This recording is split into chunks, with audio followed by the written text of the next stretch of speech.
South India shopping mall the wedding మంత్ర సరికొత్త wedding collection south India shopping mall.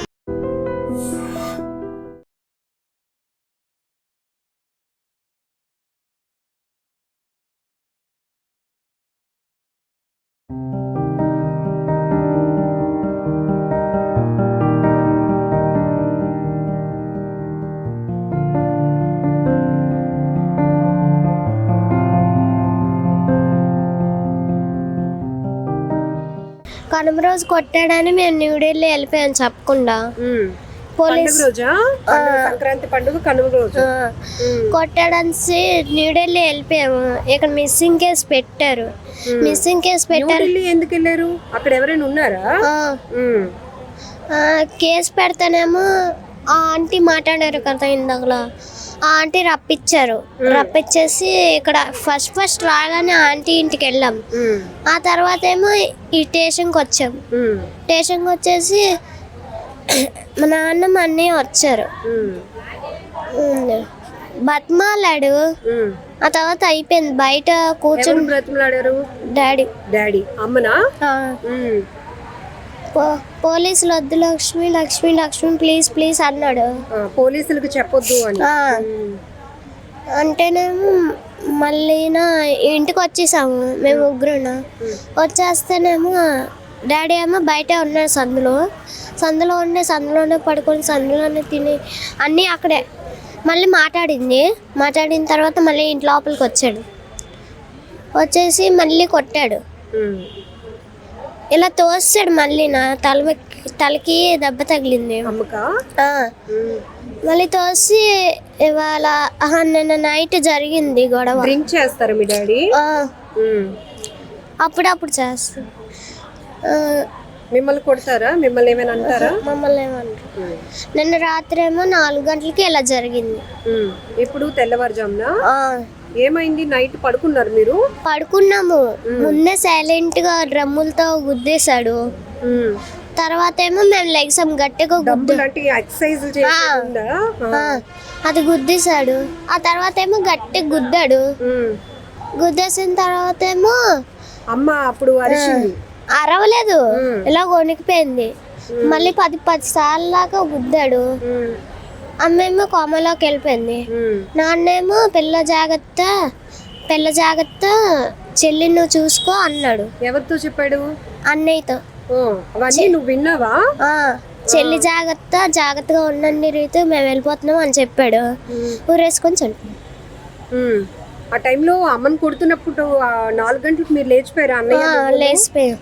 మరి చెప్పారా ఎందుకు నాన్న అలా చేస్తున్నావు అని? భయం వేసిందా? భయం వేసింది చాలా. నా పేక మీద కత్తి పెట్టాడు. నీ పేక మీద? అరిస్తే నేను మీ చెల్లిని చంపేస్తాను అన్నాడు. అలా అన్నాడా మీ నాన్న? మమ్మల్ని బాత్రూంలోకి పంపించేసి నాన్నేమో ఉరిబోసేసుకున్నాడు. నీ పేక మీద కత్తి పెట్టడం ఏంటమ్మా నాన్న? అంతే, ఉరిబోసేసుకున్నాడు మమ్మల్ని బాత్రూంలోకి పంపించి. అంతే. ఏ క్లాస్ చదువుతున్నావు? 5th. అన్నయ్య ఇప్పుడు 10th అయిపోయింది. ఏంటి వినడానికి చాలా దారుణంగా ఉంది అసలు. ఇద్దరు పిల్లల పరిస్థితి ఏంటి అన్నది కూడా ఇంక ఇప్పుడు ఎవరైనా ఉన్నారా ఇప్పుడు మీ ఇంటి దగ్గర? చుట్టాలు బంధువులు మిమ్మల్ని చూసుకోవడానికి విజయవాడలో ఉన్నారు. ఇప్పుడు ఇంకా ఎవరు రాలేదు? లాంగ్ రిలేషన్ అండి కొద్దిగా. అందుకని ఇన్ఫార్మ్ చేస్తే నేను ఆఫీస్కి వెళ్ళిపోతే, మార్నింగ్ డ్యూటీకి వెళ్ళిపోతే నాకు ఎస్ఐ గారు ఫోన్ చేశారు. సో అంటే నేను అన్నాను రిలేషన్ మాకు వాళ్ళకి లేదు, కానీ కొద్దిగా మీరు పెద్దరకంగా రండి అనగానే వెంటనే వచ్చాను.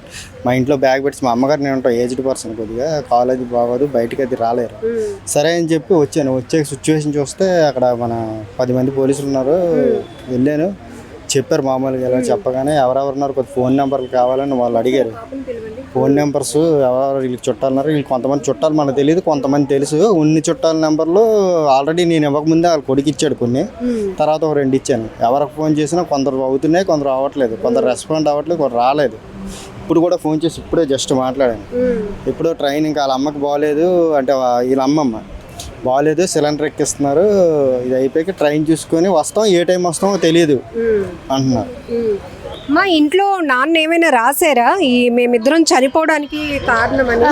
నేను చనిపోవడానికి అంటే ఒక ఫ్రెండ్ని కలిసింది అమ్మ. కలిస్తేనేమో వచ్చి దీనివల్ల గొడవలు వచ్చినాయి. గొడవలు వచ్చేసి ఇలాగా నా చావుకి నగేషే కారణం అని చెప్పి. పేరు నగేష్ అని రాసాడు అక్కడ. రాశాడు. రాసి పేపర్ మీద రాసారా? కింద నేలపై చాక్ పీస్ తో రాసారా?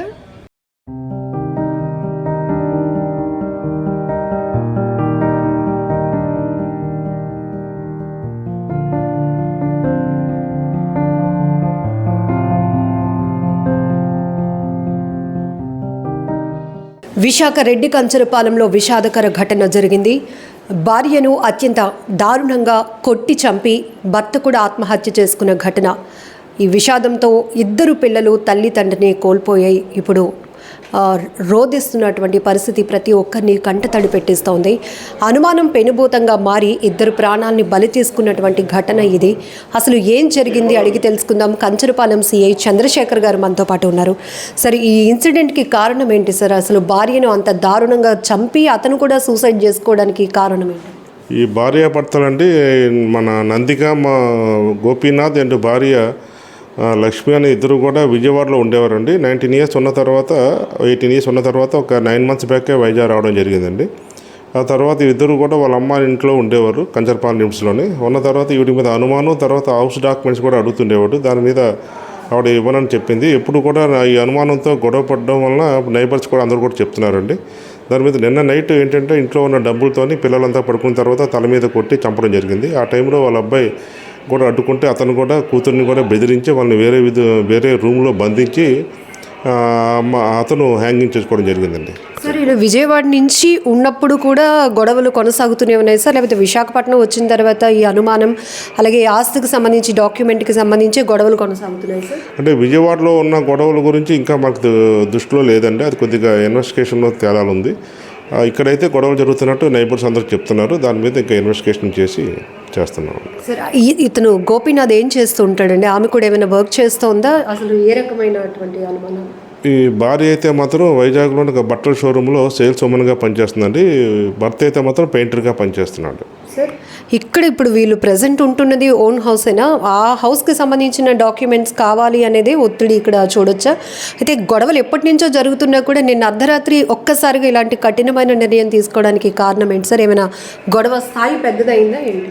అంటే అక్కడ ఉన్న మనకి ప్రిలిమినరీ ఎంక్వైరీలో జరిగిన సమాచారం ప్రకారం ఏంటంటే భార్య తాలూకా తల్లిదండ్రుల తాలూకా హౌసు వాళ్ళు ఇచ్చేస్తానంటే వాళ్ళు ఓల్డ్ ఏజ్లో వీళ్ళు 9 months బ్యాక్ రావడం జరిగింది. వాళ్ళ తల్లిదండ్రులు ఇద్దరు చనిపోయారు.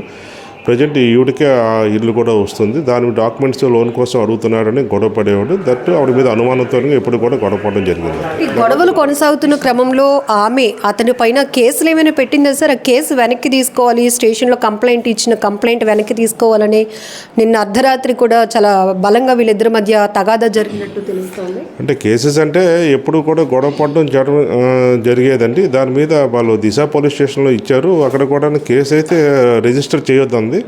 ఆవిడ ఏంటంటే అక్కడ రిపోర్ట్ మీద కౌన్సిలింగ్ చేసి చెప్పడం జరిగిందండి. కౌన్సిలింగ్ కూడా వాళ్ళు చేసి పంపించడం జరిగింది. సో నిద్రపోయే టైంలో భార్యను అలా డంబుల్తో కొట్టి చంపాడు అంటున్నారు. తర్వాత అతను కూడా ఆత్మహత్య చేసుకున్నాడు. ఆ సమయంలో పిల్లల పరిస్థితి ఏంటి సార్? వాళ్ళు అడ్డుకునే ప్రయత్నం చేశారా? పిల్లల వయసు, వాళ్ళ చదువులు ఏంటి సార్ అసలు? వాళ్ళ బాబు 10th అయిపోయిందండి రీసెంట్గా. పాప ఏమో 5th చదువుతుంది.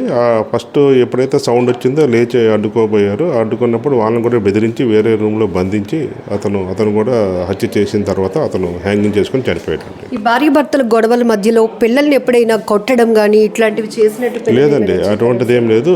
అతను చనిపోయే ముందు కూడా పిల్లలతో మాట్లాడాడు. ముందు నిన్న నైట్ మాట్లాడిన తర్వాత జరిగింది. ఎప్పుడు కొట్టడం కూడా జరగలేదు. ఘోరమైనటువంటి విషాదకర ఘటన ఇది.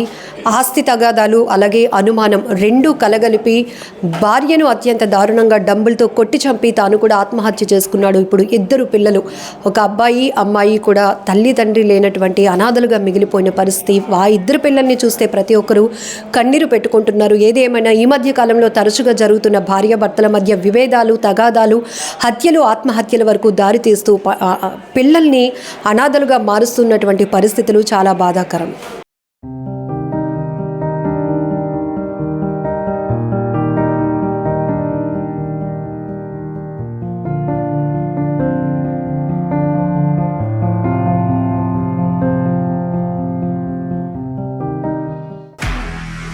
నిజంగా ప్రస్తుతం ఉన్నటువంటి సమాజం దేనికి ప్రయారిటీ ఇస్తుంది? ఆర్థిక సంబంధాల చుట్టూ మాత్రమే తిరుగుతోంది. మళ్ళీ ఎన్నికలంగానే చాలా విరక్తి కలుగుతాం. మంచి అనిపిస్తుంది కదా, లేడీస్ కూడా ఛాలెంజింగ్ జాబ్స్ చేసినప్పుడు చాలా బాగుంటది. ట్రాఫిక్ అసిస్టెంట్స్ గా నియమించిన ట్రాన్స్జెండర్స్ అందరితో సాల్యూట్ చేయించుకుంటున్నారు. ఫుడ్ డెలివరీ ఇవ్వటానికి వెళ్ళినటువంటి డెలివరీ బాయ్ అనిల్ పై కళ్ళ ముందు